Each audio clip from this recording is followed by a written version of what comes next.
अजूनही या काँग्रेस पक्षानं, या उभाटानं, या शरद पवार राष्ट्रवादी गटानं स्पष्ट करावं की मराठा समाजाला ओबीसी मधून आरक्षण देण्याबाबत त्यांचं मत काय आहे। सगळ्यांनी विचारलं की तुम्ही का बैठकीत आला नाहीत। यांची सगळ्यांची तोंड पांढरी पडली, त्यांच्याकडे उत्तर नाही। टीव्ही पुढे, माध्यमांपुढे वेगळं बोलतात आणि या ठिकाणी वागताना वेगळं वागतात। काल जी बैठक झाली, काल जी माननीय मुख्यमंत्र्यांनी सर्वपक्षीय बैठक बोलवली, त्या बैठकीच्या आधी वडट्टीवार म्हणतात की आजच्या बैठकीत तोडगा निघेल। हे वाक्य कुणाचं आहे? आमचं नाहीये, माननीय विरोधी पक्षनेते वडट्टीवार यांचं आहे। म्हणतात अध्यक्ष महोदय, म्हणजे जे काँग्रेसचे नेते या ठिकाणी मराठा समाजाच्या आरक्षणासाठी विशेष अधिवेशन बोलवा म्हणून मागणी करतात, तेच बैठकीला येत नाहीत। वारंवार या ठिकाणी माननीय सदस्य आशिष शेलार पासून सगळ्यांनी विचारलं की तुम्ही का बैठकीत आला नाहीत। यांची सगळ्यांची तोंड पांढरी पडली, त्यांच्याकडे उत्तर नाही। टीव्ही पुढे, माध्यमांपुढे वेगळं बोलतात आणि या ठिकाणी वागताना वेगळं वागतात।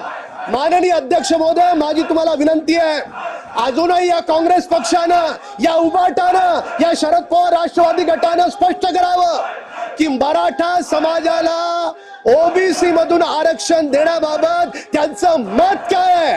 आणि माननीय जयंत पाटील साहेब, आपण या ठिकाणी विरोधानं भाषण करता, आपण काळजीपूर्वक ऐकताय। जर आपण आता या 3 प्रश्नांची उत्तरं दिली नाहीत तर महाराष्ट्र समजेल की विरोधी पक्षाची भूमिका ही दुटप्पी आहे, 2 समाजामध्ये भांडण लावणारी भूमिका आहे।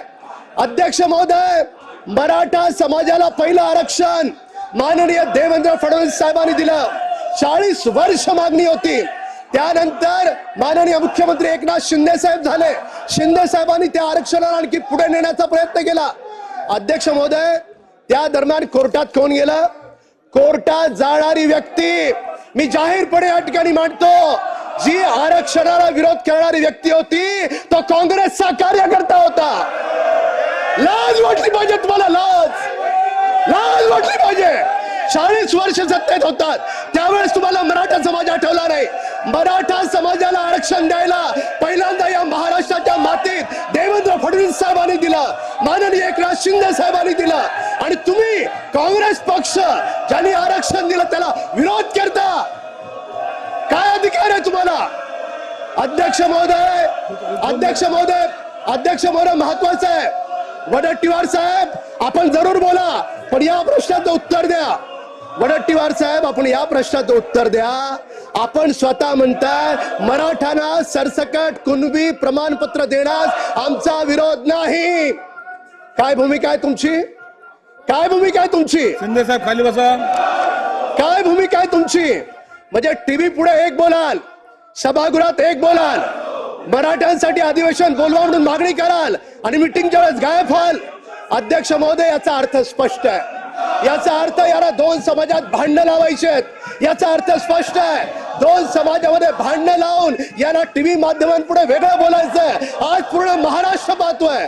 मगासपासून इकडच्या 10 ते 12 सदस्यांनी वारंवार विचारलं, तुम्ही बैठकीत का आला नाहीत?